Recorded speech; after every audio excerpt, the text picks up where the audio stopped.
In the middle of a peaceful trade market on planet Veltra, a young human named Rami walked between colorful stalls.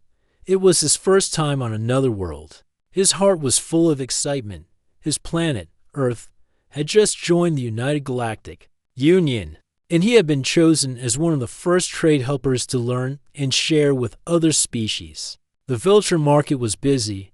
There were tall creatures with long arms, short ones with shiny skin, and some that looked like walking plants. Rami felt like a small fish in a huge alien sea, but he smiled and walked forward with curiosity as he moved past a stall selling glowing fruits. His eyes landed on someone that made him stop. It was a girl. She stood behind a table full of cloths that changed color in the sunlight.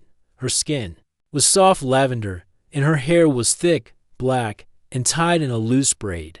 Her eyes were silver and wide, and her face had a calm, kind look. Rami walked closer. He noticed that she was about his age. She noticed him too and tilted her head. "Are you from Earth?" she asked in clear, but slightly accented common language. "Yes," Rami said, smiling. "It's my first visit to another planet." The girl smiled gently. "Welcome to Veltra.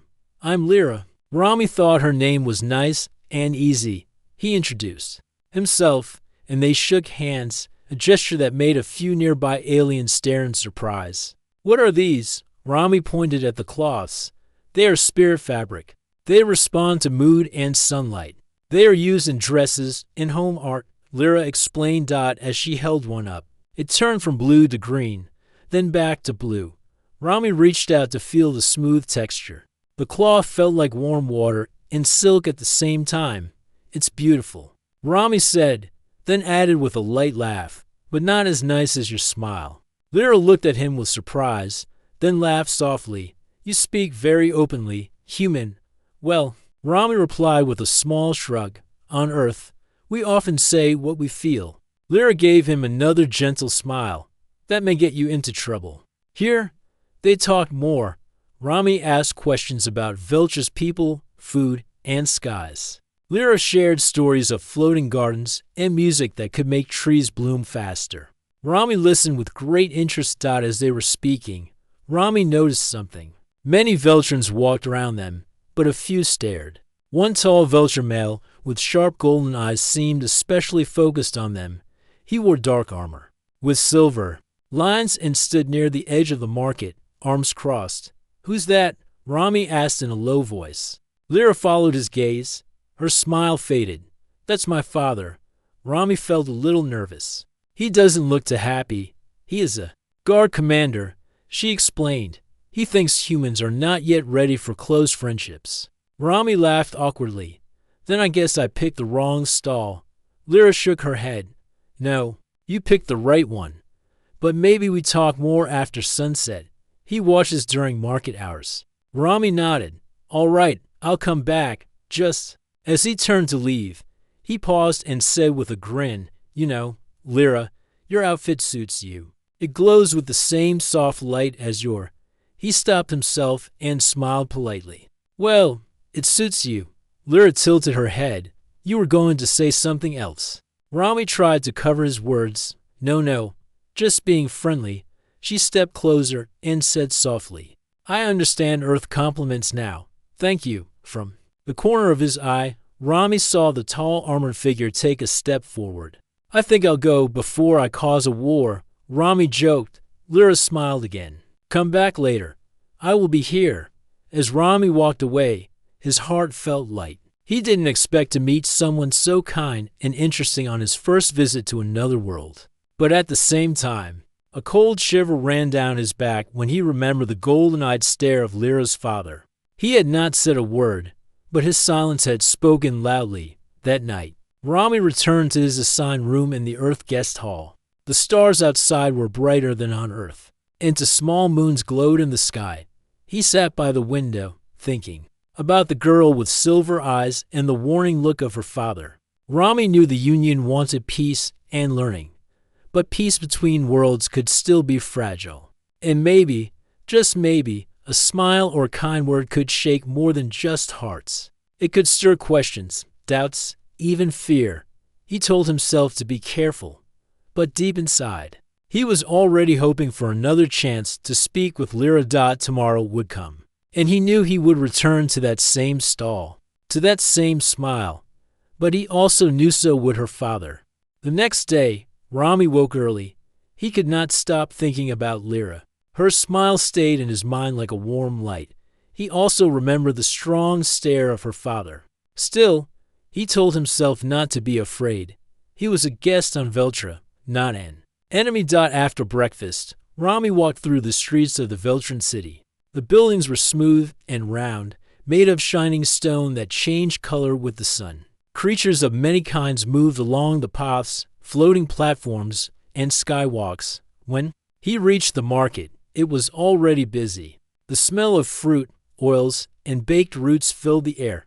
Bright flags moved in the soft wind. Music from a stringed alien instrument played in the background. Rami went back to the stall with the color-changing cloth. Lyra was not there yet. An older Veltran woman stood in her place. "Are you looking for Lyra?" The woman asked. "Yes." Rami said politely. "I spoke to her yesterday. She will return after the second sun lowers," the woman said. Her father asked her to rest today. Rami nodded, but inside he felt disappointed. "Please tell her Rami came by." The woman gave a soft nod and turned to fold more cloths. Rami walked away, thinking, maybe he had caused trouble without meaning to. Maybe her father had warned her to stay away from him. Still, he stayed near the market and explored nearby stalls. He bought a sweet drink made from sun-melted fruit and watched children float small glowing balls through rings in the air. The city was beautiful, but something inside him felt quiet. He had hoped to talk to her again. By evening, the light of the second sun faded. The twin moons began to rise. One was blue, the other white. Their light gave the streets a calm glow. Just as Rami turned toward the guest hall, he heard a voice behind him. "Rami." He turned. It was Lyra. She wore a light shawl of silver cloth and held a small box in her hand. "You came," he said, surprised. "I told my aunt I was walking to the moon gardens," she said. "It is true, but I hoped you would still be near." Rami smiled. "I waited." They walked together toward the moon gardens, a quiet park on a hill near the city edge. Trees with glowing leaves lined the path. Soft blue grass covered the ground. The garden was peaceful and empty. Lyra opened the small box she carried. Inside were 3 fruits that sparkled like crystal. "Moonberries," she said. "They only grow once a cycle." She gave one to Rami. He took a bite. The taste was cool and sweet, like mint and sugar together. It melted in his mouth. Delicious. He said. They sat near a fountain shaped like a spiral. Water danced in the air, moved by soft sound waves. "You asked about my people yesterday," Lyra said. "Now I ask you, what is Earth like?" Rami smiled.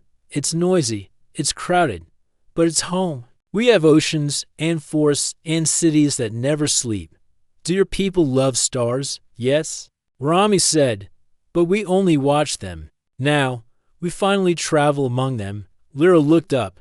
"We thought humans would be louder, but you are thoughtful. Some of us are loud," Rami said with a laugh. "But we also learn fast. That's why I'm here, to learn." Lyra nodded slowly. "That is good." They sat in silence for a moment. The moons moved slowly above them. Their light made Lyra's hair shine like dark silk. "Your father," Rami said quietly. "He doesn't trust humans." "No," Lyra said. "Not yet. He served in border patrols. He saw many bad things in space. Some species hurt instead of help." "Do you trust me?" Rami asked. Lyra looked at him. Her silver eyes were calm. "Yes, I think I do." Rami felt his heart beat a little faster. He smiled. But before he could speak again, a sound broke the quiet, a sharp hum. He turned his head. A figure stood near the garden entrance. It was the same tall Veltran with golden eyes. Lyra stood quickly. "Father." The guard commander walked slowly toward them. His face was serious. His long coat moved like shadow behind him. "Lyra," he said in a firm voice, "you did not tell your aunt you were meeting this human." Lyra kept her voice calm. "I said I was going to the moon garden." "That is true. You knew he would be here," her father said. He looked at Rami. You are far from your assigned area, Earthling. Rami stood. He kept his voice respectful. I only came to speak, sir. Nothing more. Your words are smooth, the father said. But you do not understand what you risk. My daughter is not a game for visitors. She is not a game to me, Rami said clearly. The guard narrowed his eyes. Then walk away now. Do not return. Lyra stepped forward. Father, please. But the commander raised a hand. Go home. Lyra, she looked at Rami, sadness in her eyes. I must go. Rami nodded slowly. Good night, Lyra. She turned and walked away with her father. Rami stood alone under the twin moons. The sweet taste of moonberries was still in his mouth, but it felt far away now. He walked back to the guest hall, his mind full of questions. Why did her father fear humans so much? What had he seen? What would happen next? One thing was sure. This was not just a visit anymore. Something deeper had begun, and Rami knew he was already part of it. Rami woke up the next morning with a heavy feeling in his chest. The Moon Garden meeting stayed in his mind like a half-remembered dream. Lyra's father had made his message very clear. Rami was not welcome near his daughter. Still, Lyra's soft voice, her calm eyes, and her quiet words echoed stronger than the warning. He got ready and walked out into the city again. The sun above Veltra was pale yellow today, casting long, soft shadows. Rami had to return to his trade duties. He helped set up Earth's small booth. At the market, where they showed simple Earth items, solar jewelry, writing pens, and memory stones. As he arranged the items, a small folded cloth caught his eye. It was shimmering silver, wrapped in a thread made of sun fiber. He hadn't placed it there. Rami looked around. No one nearby seemed to be watching him. He opened the cloth slowly. Inside it was a small stone, dark purple with a glowing line through its center. Attached to it was a short note written in neat letters, for protection. Say nothing of last night. Be safe, L. Rami quickly folded the cloth again and put it in his jacket. He tried to look normal, but his heart beat faster. Lyra had sent him a gift, a message too. It meant she was thinking about him, even after her father's warning. The stone was not just any gift. Rami recognized it. During training, he had seen something similar. It was a mind shield, a rare Veltran item that blocked thought treating and emotional scans. On Veltra, such stones were usually given only by family or close friends. For Lyra to give it to him meant she was worried. Deeply. Later in the day, while Rami served a curious group of bird-like aliens at the booth, he noticed something else. A pair of tall Veltrans stood across the market, watching him again. They wore similar armor to Lyra's father. One of them spoke into a small communicator. Rami kept working, but his thoughts were not calm. Was he under watch now? Were they trying to scare him? At sundown, Rami left the market and took the long road to the east side of the city, hoping to avoid attention. He walked past floating gardens and tall blue trees with soft leaves. The city was beautiful, but he now noticed things he hadn't before. Drones in the sky, guards at every city square, cameras that followed movement. As he walked toward a quiet pathway, someone stepped out from the shadows. It was the older Veltran woman from the cloth stall, Lyra's aunt. She raised her hand quickly, palm facing him. Do not be afraid, she said. Lyra told me to give you something if I saw you alone. Rami paused, alert but curious. The woman took out a small cube and gave it to him. She cannot speak with you for now. Her father is angry. He believes humans are not honest. He does not know you. Rami held the cube. Why does he hate humans so much? He does not hate, the woman said softly. He fears. He lost a friend to a pirate raid. The attackers used human ships. They were not from Earth, but he blames their kind. Rami looked down. I understand, but I'm not a pirate. No, the woman said. You are a listener. That is rare. She turned to leave, then added, if you wish to keep speaking with Lyra, be careful. You are being watched. Rami stood still for a moment. The air felt cold. He put the cube in his bag and continued walking. Back at his room, he placed the cube on his table. He tapped it gently. The top glowed, and Lyra's voice came out. Rami, I don't know if this will reach you safely. I had to send it through my aunt. Please forgive my silence. My father is not just worried. He is planning something. There was a pause.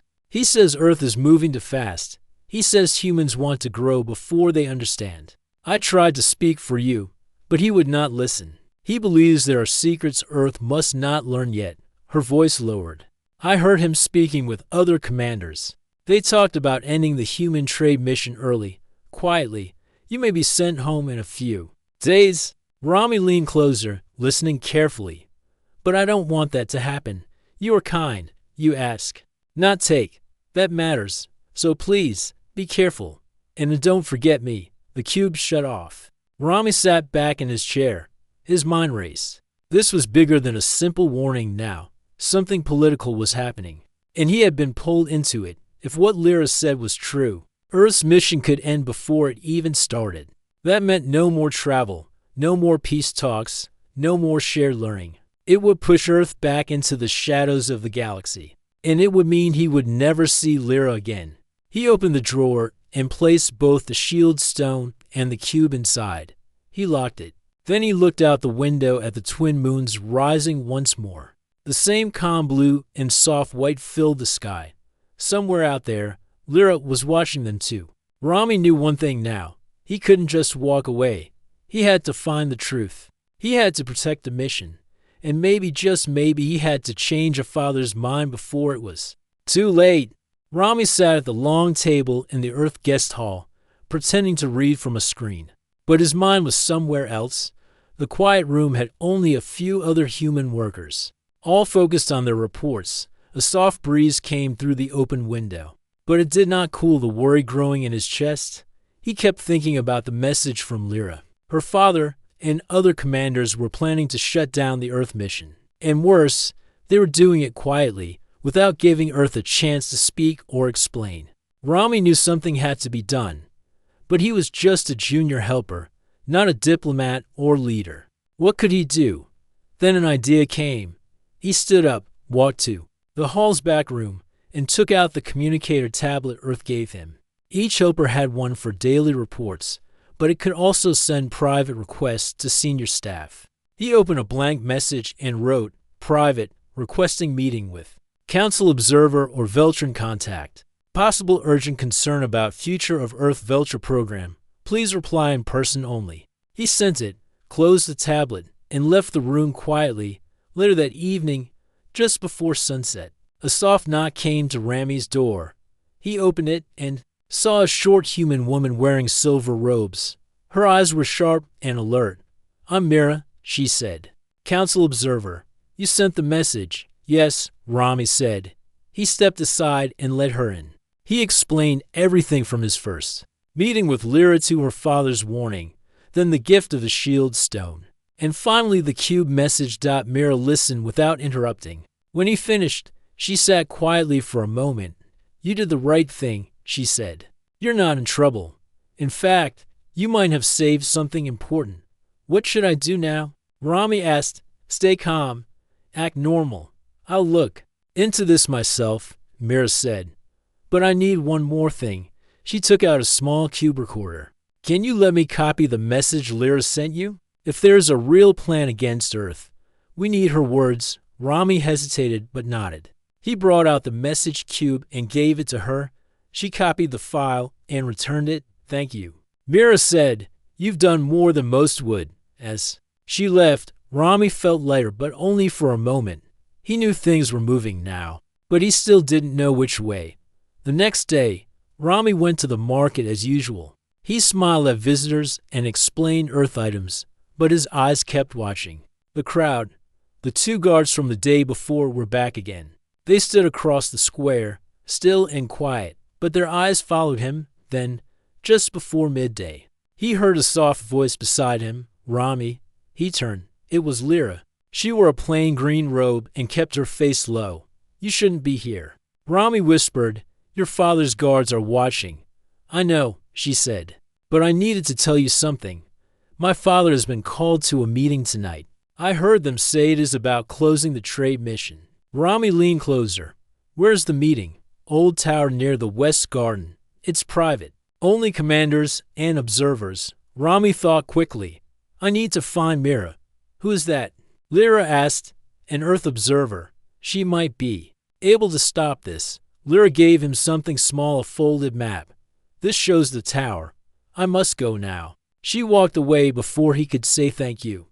Rami waited 1 hour until the market slowed. Then he rushed back to the guest hall and found Mira in the library.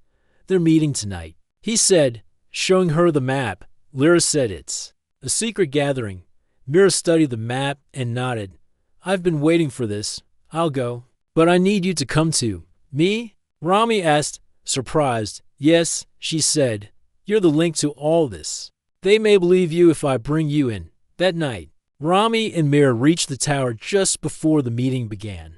They stayed in the shadows of tall trees near the west garden. The old tower was made of dark stone, with glowing blue lights around its top. It was used long ago for signal work, but now it was quiet. They watched as several Veltran commanders entered the building. Lyra's father was one of them. His face was serious, and he spoke with another tall figure beside him. Mira whispered, "We'll wait until they begin. Then I'll request entry with diplomatic right." 15 minutes passed. Then Mira stood up and walked calmly toward the guards at the door. She showed her council mark, and they stepped aside. Rami followed her. Inside, they entered a wide hall with long seats and a round table. The Veltran commanders were already talking. One of them turned. "This is a private session. Why is a human here?" "I'm Mira of the council," she said, "and this human is the reason I am here." Lyra's father stood. "He has no right to be present. He interfered with my family. He warned us of this meeting," Mira said calmly. "And he brought evidence." She held out the cube. The room fell silent as Lyra's voice played again.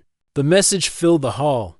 When it ended, many faces had changed. Some commanders looked surprised, others angry. One spoke first. "You used a private meeting to plan action against Earth without council knowledge?" Lyra's father kept his eyes on Rami. "He broke trust. He followed my daughter. He followed nothing." Mira said, "She came to him. She warned us because she believes in peace." The room was quiet again. Then a voice from the corner said, "Let the Earth boy speak." Rami took a step forward. His voice was calm but strong. "I didn't come here to cause trouble. I came to learn, to help." Lyra spoke to me not as a Veltran, but as a friend. "I believe that matters more than fear." He looked at Lyra's father. "You think humans are not ready. Maybe some aren't, but you haven't met all of us yet." There was silence for a long moment. Then the oldest commander stood. "This meeting will pause. We must think, and we will not end the mission today." Rami let out a slow breath. Lyra's father looked away, silent. Mira nodded. "You did well." Outside the tower, the sky was full of stars. Rami looked up and saw the moons once again. This time, he felt hope, not just for himself and Lyra, but for Earth, and everything it still had to learn. Rami walked through the streets of Veltra with a quiet smile. The night before, he had stood in front of powerful commanders, spoken with honesty, and been heard. The trade mission was safe for now. Earth still had its place in the stars. But he knew this was not the end. It was just the beginning. Lyra had taken a risk to help him. Her message, her warning, her trust, none of it would be forgotten. Rami wanted to thank her in person, but for now, she had to stay quiet. Her father had not spoken after the meeting. No one knew what he would do next. That morning, Rami returned to his usual work at the market. Things felt the same, yet different.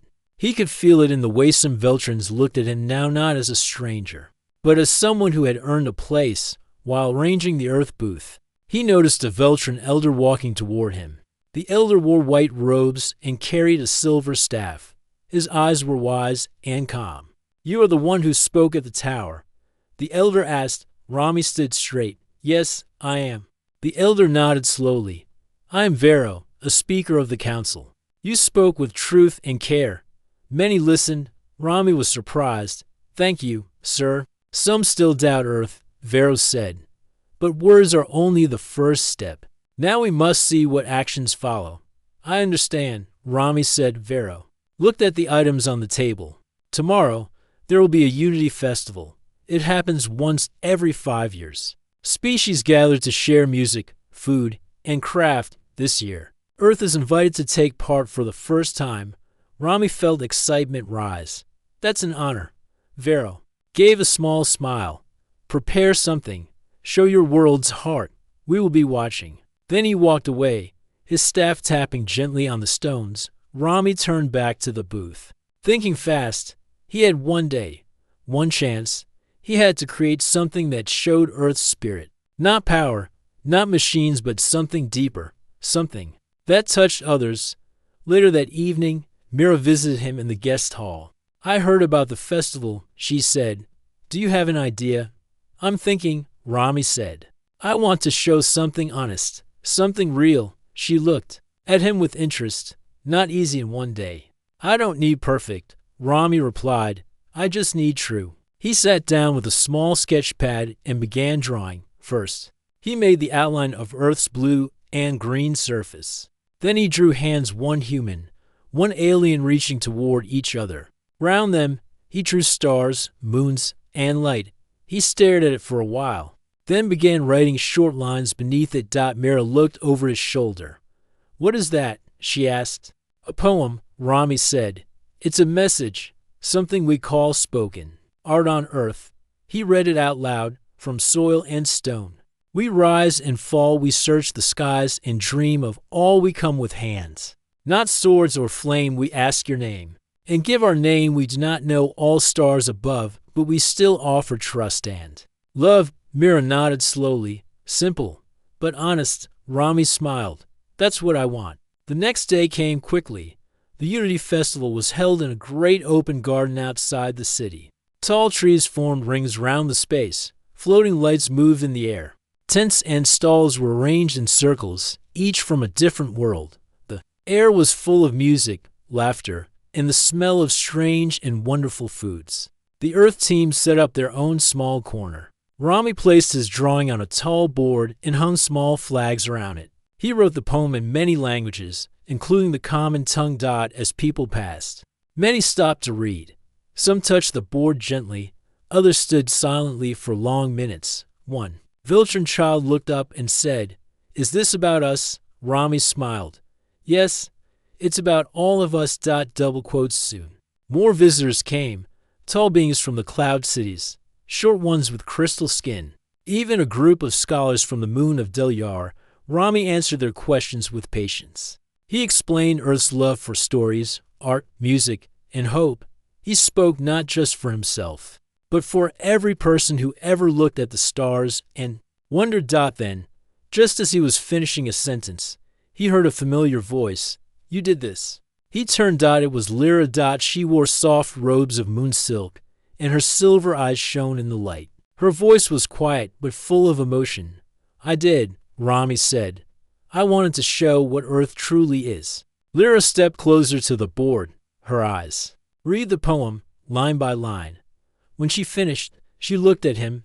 This is how I see your world too. Thank you, he said, smiling suddenly. The crowd shifted.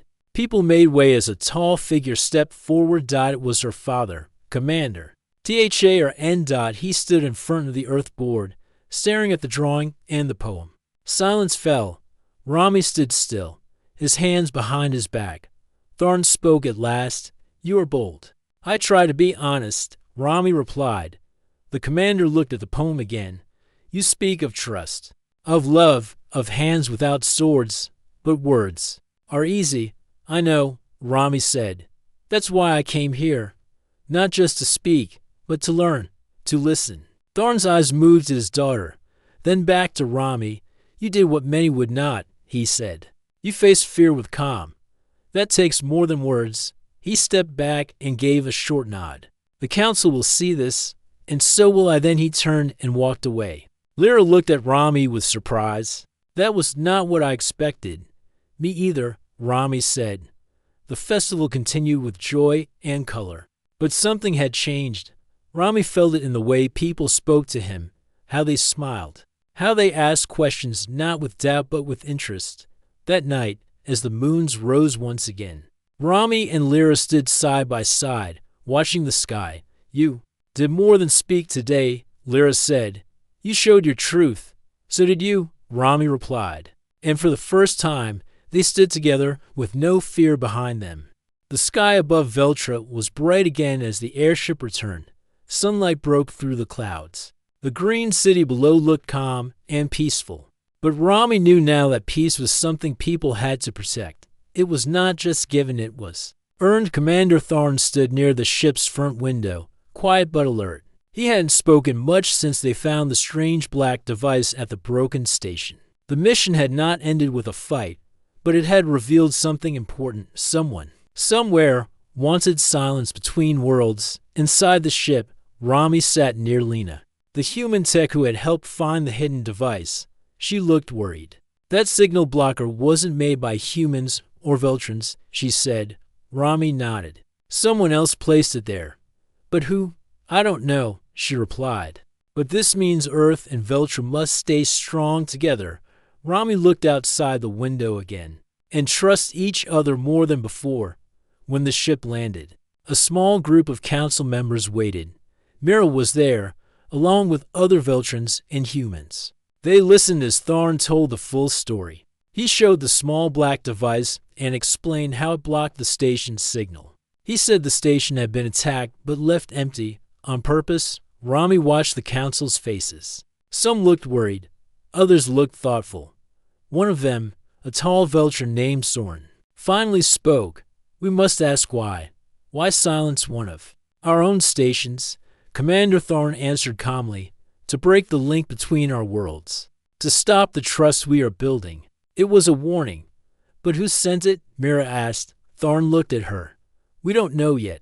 But if Earth and Veltra pull away from each other, then the enemy wins without a battle. The room went quiet. The message was clear.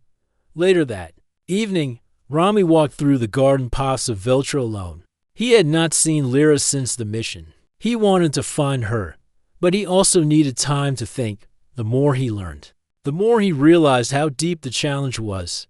He had come to Veltra with dreams of sharing art, learning about another world, and maybe even love. But now he saw. The bigger picture. It wasn't just about poems and festivals. It was about standing together when the dark clouds came. He reached the high hill where he had once watched the stars with Lyra. She was there, sitting alone on the stone bench. You came back, she said without turning. I had to, Rami said. I couldn't leave this place without seeing you again. She turned and gave him a soft smile. My father told me you stood strong at the station. He said you saw the truth. I saw more than I expected, Rami said. And now I understand him better. Lyra nodded. He tests people not because he wants them to fail, but because he wants to know they will not break. Rami sat beside her. Do you think he still wants me gone? She shook her head. No. He said something new last night. He said, the boy has good bones. Let's see if he has a strong heart too. That means he's starting to trust you. Rami smiled. That's the best news I've heard in days. They sat in silence for a moment, listening to the wind move through the trees. Then Lyra looked at him. Rami, this peace between our worlds, it's not complete yet. It's still new, still growing. But I think it needs people like you, people who are brave enough to care. I care. Rami said, not just about peace, about you too. Lyra smiled again. I know. A few days later, the council called a new meeting. This time, it was larger. Not just leaders, but citizens too. It was held in the center square, under the light towers. Everyone was invited. Mira stood and spoke first. She explained the mission, the signal blocker, and the possible danger ahead. Then she looked at Rami and called him forward. Rami felt nervous, but he stepped up and faced the crowd. He spoke slowly, clearly. I came to Veltra to share words and learn your ways. But now I see the world is more than just ideas and beauty. It is danger too. And in that danger, we must choose how we stand, not just with our own kind, but with others. He paused and looked at the crowd. If someone wants to break the peace between Earth and Veltra, then I say this, let them try. Because we are stronger together, we are smarter together, and we can rise together. There was silence at first. Then someone clapped. then another. And then the whole square filled with sound clapping, cheering, voices of agreement. Commander Thorne stood at the side. He didn't cheer. He didn't smile. But he nodded once, slowly, and that was enough for Rami. That night, as the stars filled the sky, Rami stood with Lyra on the west bridge. The river below moved slowly, glowing in the moonlight. "Do you think it's over?" Lyra asked. "No." Rami said, "But I think it's just beginning. You're not afraid." "I'm still afraid," he said. "But I'm not alone. That makes all the difference." She reached for his hand and held it gently. "Then we face it together," she said. Rami looked up at the stars. One light blinked red in the far distance. It could be a ship.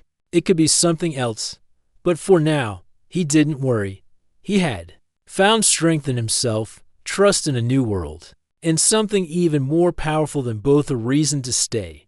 The bridge, the stars. The peace. They were not perfect, but they were real, and that was enough to keep going. The morning after the Unity Festival was calm. A soft golden light spread across the city of Veltra. Birds with glowing wings flew through the sky, singing in high gentle tones. But inside Rami's heart, there was no peace. There were questions, many questions. The festival had been a success. People from many worlds had seen his poem, his art, his message, even Commander Thorne. Lyra's father had read it. He had not shouted or stopped it. He had only spoken a few strong words, then walked away. But what did that really mean? Did Thorne still want the human mission removed? Was he testing Rami? Did he still forbid Lyra from seeing him? Rami didn't know, and that bothered him more than anything. He left the Earth Guest Hall early. He walked through the streets, past the rising water gardens and the quiet learning towers. He hoped to meet Lyra near the West Bridge. That was where she sometimes went during the morning. As he crossed the bridge, he saw her. Lyra stood near the railing, looking down at the river. She held a small flower in her hand, one with 4 shining petals. "You found me," she said without turning. "I guess you would be here." Rami replied as he walked up beside her. They stood quietly. For a moment, "I wanted to talk," he said. "About your father. About yesterday." "I know," Lyra said. "He spoke little last night." He sat for a long time in silence. Then he told me something strange. "What did he say?" Rami asked. He said, "The boy knows how to speak, but I want to see if he knows how to listen." Rami blinked. "What does that mean?" "I think he's waiting for something." "A moment. A test maybe," Lyra said. Rami felt confused. "But I already spoke to the council. I shared the truth. Isn't that enough?" "Not for my father," Lyra said. "He wants proof through action, not just words." Rami looked at the water below. A small boat floated quietly past, its sail glowing blue. He took a deep breath. "Then maybe we should find out what that proof is." Later that day, Vera came to see Rami again. She looked serious.